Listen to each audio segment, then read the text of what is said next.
இப்போ வந்து நம்ம போன வீடியோவில் வந்து ஆம்பேட் வைக்கிறது எப்படின்னு சொல்லிட்டு பார்த்தோம். இப்போ இந்த ஆரி ப்ளவுஸில் வந்து எப்படி இந்த ஆரி ப்ளவுஸ் வந்து நம்ம மெயின்டைன் பண்ணலாம்.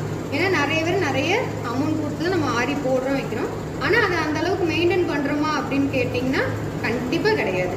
நாங்கள் அதுக்காகவே நாங்கள் ஆரி போடும்போதே நாங்கள் சொல்லிடுவோம் எங்கள் இன்ஸ்டியூட்டில் எப்படி வந்து ஆரி ப்ளவுஸ் வந்து நீங்கள் மெயின்டைன் பண்ணணும் அப்படிங்கிறத. இப்போ அந்த வீடியோ தான் நம்ம பார்க்கலாம். இப்போ இந்த ப்ளவுஸ் வந்து நீங்கள் போட்டுட்டீங்க அப்படின்னா நல்ல உள் பக்கமாக எடுத்துக்கோங்க. உள் பக்கமாக எடுத்து வச்சுட்டு நல்லா எங்கேயாவது ஒரு ஹேங்கர்லேயோ இல்லைன்னா கொடிலையோ நல்லா போட்டு உங்கள் வேர்வை ஸ்மெல்லு போகிற அளவுக்கு ப்ளவுஸை வந்து நீங்கள் நிழல்லே போடுங்க, வீட்டுக்குள்ளேயே போட்டு எடுத்து வச்சுக்கோங்க.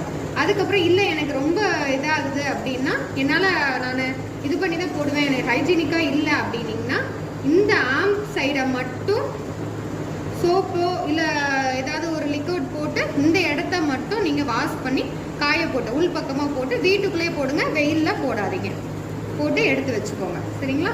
இதெல்லாம் பண்ணிங்கன்னா கொஞ்சம் மெயின்டைன் பண்ணிக்கலாம். அதுக்கப்புறமா இந்த ஆரி ப்ளவுஸ் வந்து ஒவ்வொரு ப்ளவுஸையும் ஒன்று போல் வைக்கக்கூடிய 2-3 ஆரி ப்ளவுஸ் வச்சுருக்கீங்க அப்படின்னா அதெல்லாம் சேர்ந்தாப்பில் வைக்காமல் இந்த மாதிரி ஒவ்வொரு ப்ளவுஸுக்கும் இந்த மாதிரி கவர் ஏதாவது ஒன்று யூஸ் பண்ணி,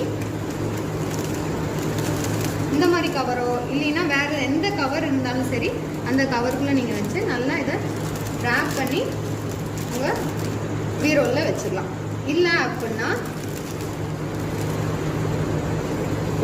இந்த மாதிரி ஒயிட் கலர் வேஷ்டி, எந்த வேஷ்டியாக இருந்தாலும் பரவாயில்ல, ஒயிட் கலரில் இருக்க வேஷ்டி, அப்படி இல்லைன்னா ஒயிட் கலர் பனியன், இந்த மாதிரி ஏதாவது ஒரு கிளாத்தை எடுத்து அதை கரெக்டாக இதுக்குள்ளே வச்சு நீங்கள் இதுக்கு ஏற்றாப்புல வச்சுக்கோங்க. இப்போ எனக்கு பெரிய சைஸ் தான் கிடச்சிது, அதனால நான் வச்சுருக்கேன். இதுக்கு ஏற்றாப்புல நீங்கள் ரேப் பண்ணி நல்லா ஃபோல்டு பண்ணி இதை வச்சும் நீங்கள் பீரோவில் இந்த கவருக்குள்ளே வச்சும் வைக்கலாம், இல்லைன்னா நீங்கள் தனியாக கரெக்டாக வச்சும் நீங்கள் வச்சுக்கலாம். சரிங்களா? உங்களோட சௌரியத்துக்கு ஏற்றாப்புல இதை நீங்கள் மெயின்டைன் பண்ணிக்கலாம். அப்படி மெயின்டைன் பண்ணீங்க அப்படின்னா இந்த குளிர்ந்த காற்றோ இல்லை மற்ற எதுவுமே வந்து இந்த பீடை அட்டாக் பண்ணாத வரைக்கும் இந்த பீடு வந்து உங்களுக்கு கருக்காது.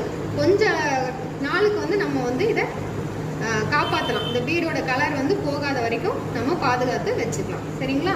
ஓகே, இதை வேறு எதாவது டவுட் இருந்தால் கேளுங்க. தேங்க்யூ.